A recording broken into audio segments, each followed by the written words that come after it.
ജമാഅത്ത് ഇസ്ലാമിയും PDPയും LDFന് പിന്തുണ നൽകിയിരിക്കുന്നു. അതിന് ഞങ്ങൾ സ്വാഗതം ചെയ്തിരിക്കുന്നു.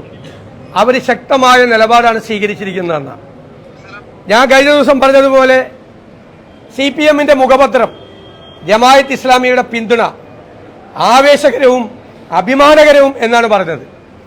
ഈ മുഖ്യമന്ത്രിയെ പോലെ ഒരാൾ കേരളത്തിൽ ഒരു മുഖ്യമന്ത്രി ഇതുപോലെ മാറി പറഞ്ഞിട്ടില്ല.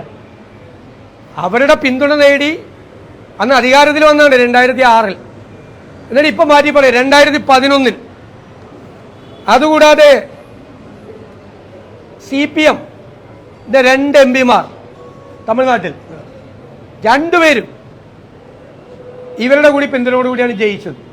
എന്നാൽ മുഖ്യമന്ത്രി പോളിറ്റ് ബ്യൂറോ മെമ്പറല്ലേ, അവരെ രാജിവെപ്പിക്കാൻ തയ്യാറുണ്ടോ?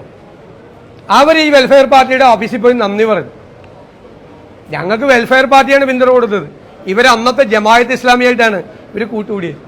ഇതെന്താ ഇപ്പൊ പച്ചയ്ക്ക് വർഗീയത പറയാണ് CPM, പച്ചയ്ക്ക് വർഗീയത. CPM കേഡറുകളോട് സ്ക്വാഡുകളോട് പറഞ്ഞിരിക്കുന്നത് വീടുകളിൽ പോയി പച്ചയ്ക്ക് വർഗീയത പറഞ്ഞ് വോട്ട് പിടിക്കാനാണ്.